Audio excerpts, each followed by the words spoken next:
Après 24 ans de travail acharné et d'abnégation, le PDG de Sofia et ses partenaires nationaux et internationaux ont porté à maturation tous les travaux d'Akwaba City, la ville nouvelle.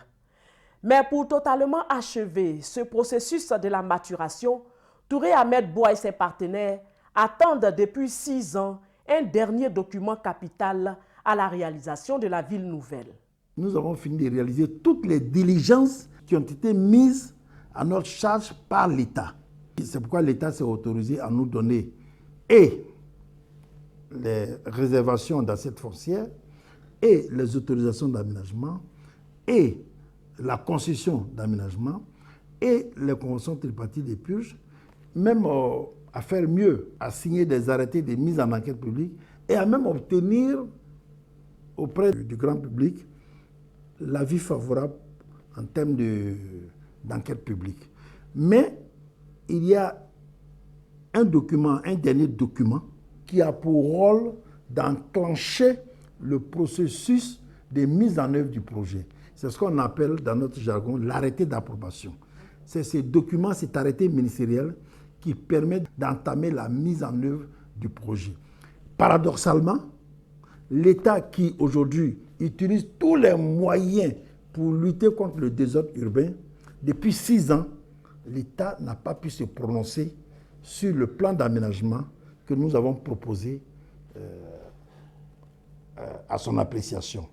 Mais là où le paradoxe est renversant, c'est que c'est le cabinet conseil de l'État de Côte d'Ivoire, qui est le BINET, qui a conçu le plan d'aménagement que nous proposons sur les 7000 hectares qu'on nous a réservés, que nous avons transmis à l'État pour que l'État nous dise si oui ou non ce plan d'aménagement est conforme au schéma directeur. Depuis 6 ans, en tout cas, l'État maintient un silence lourd. Nous sommes encore dans une situation de confusion. Le promoteur d'Akwaba City continue son plaidoyer à l'intention de l'État de Côte d'Ivoire, car si rien n'est fait, ce sont 24 ans d'abnégation au travail, de gros investissements humains, matériels et plus de 80 milliards qui seront perdus.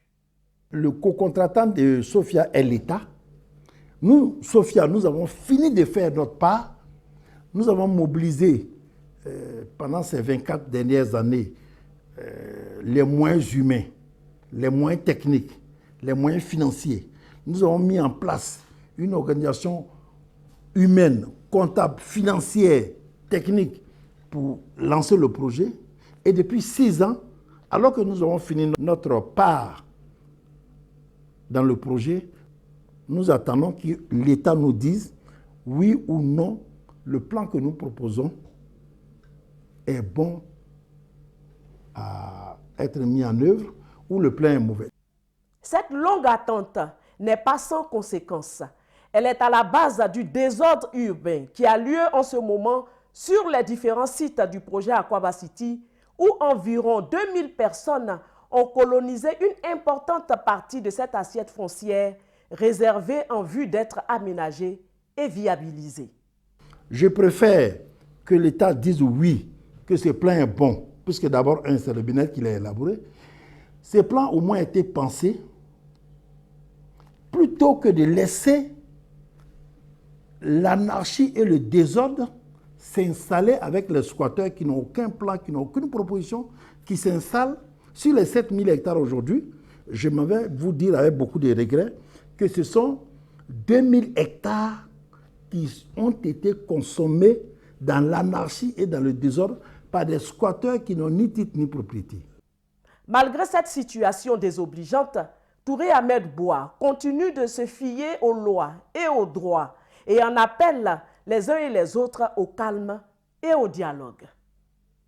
Quand le préfet d'Abidjan a conduit l'opération de l'enquête publique et qu'il s'est trouvé des gens pour exiger qu'ils sont des acquéreurs, nous avons, nous, en ce qui nous concerne, dégagé 200 hectares sur les 7000 hectares pour loger gratuitement toutes ces personnes qui, ma foi, par ignorance, ont été pris dans le piège de la question foncière. Parce que chaque fois que ces genres de problèmes arrivent, ça entraîne des casses et des actions de désolation.